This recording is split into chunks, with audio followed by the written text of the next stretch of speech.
La laguna de Gallo Canta es conocida por sus grullas que año tras año pasan aquí el invierno.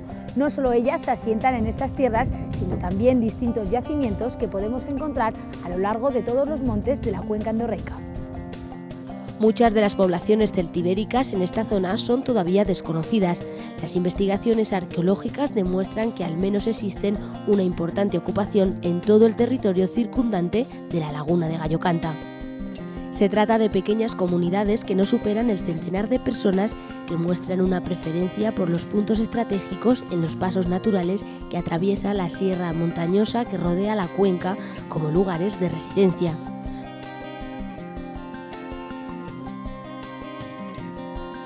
Son pequeños poblados amurallados con fosos en algunos casos levantados en las cumbres de cerros destacados de muy fácil defensa y amplio control visual, hasta el punto que siglos más tarde, sobre estos mismos lugares, se construirán los castillos medievales.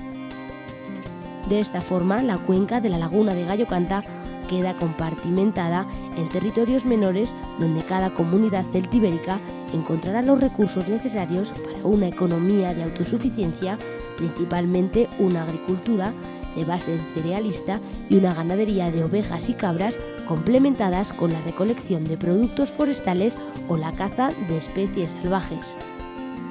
En la laguna de Gallo Canta hay distintos yacimientos celtibéricos. También podemos observar que están situados en distintas ubicaciones. ¿Eso a qué es debido? En principio, las diferentes ubicaciones responden a diferentes fases cronológicas o momentos cronológicos. Lo más antiguo que hay en el entorno de la laguna, a la altura de los conocimientos que tenemos actualmente, difícilmente se remonta más allá del siglo IV, antes de Cristo. En esas primeras fases, el tipo de poblado que encontramos es un poblado en altura, como el castillo de Tornos que tenemos aquí detrás a la espalda. Esta gente lo que buscan en esos momentos son lugares de muy fácil defensa, situados en lugares estratégicos, cerca de zonas de paso y sobre todo que tengan un amplio control, digamos, lo que decimos control visual, es decir, un sitio donde se controla visualmente el territorio circundante. Entonces no se ponen cerca de los lugares de trabajo, se ponen en lugares defensivos. Esto más o menos se mantiene hasta que el territorio es conquistado por Roma, en el siglo II. A partir de ese momento, lo que se produce no solo en la comarca de Gallo Canta, sino en todo el territorio ibérico, es un abandono de estos poblados en altura, buscando unas nuevas ubicaciones en lugares más accesibles o más cercanos a las tierras de cultivo o las zonas de explotación.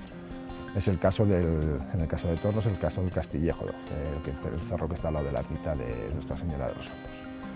Siguen teniendo unos elementos defensivos porque se ubican en pequeños cerros o pequeñas lomas y se rodean además con fuertes murallas, como hemos visto en el caso del Castellar. Es decir, se mantienen los elementos de defensa, pero nos acercamos más a las tierras de cultivo. Esto se mantendrá hasta ya llega el momento de la paz romana, en el siglo I, finales del siglo I antes de Cristo, I después de Cristo. Un momento ya que los conflictos internos de toda esta zona están resueltos, los conflictos romanos propios de las guerras civiles romanas están resueltos y entramos en un proceso de paz romano.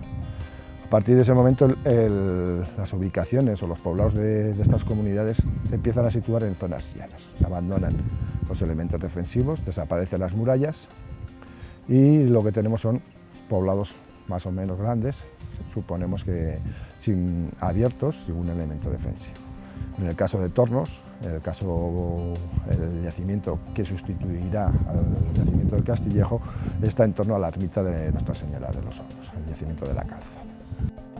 El número de poblados puede estar en relación bien con un aumento de la población de las antiguas comunidades celtibéricas o por una traslación desde los poblados de altura a lugares más accesibles y más cercanos a los suelos aluviales del fondo de la cuenca. O sea que la situación de estos poblados van bajando poco a poco hacia lo que es la laguna de Gallo Canta. Desde un punto de vista topográfico, sí, es decir, van descendiendo, acercándose a las tierras de labor, a las tierras más productivas. Es decir, Lo que se ve claramente es que el esfuerzo en desplazamiento desde tu casa al campo de labor se va reduciendo. En principio ese esfuerzo merecía la pena porque tú buscabas el elemento defensivo, es decir, el protegerte a ti, a tu familia y a tus vecinos.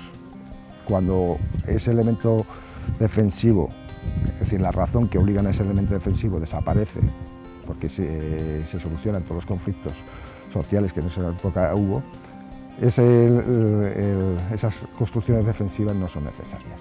Entonces el esfuerzo no es necesario. Entonces tú te vas a, obviamente, a alojar cerca o lo más cercano a tu zona de trabajo.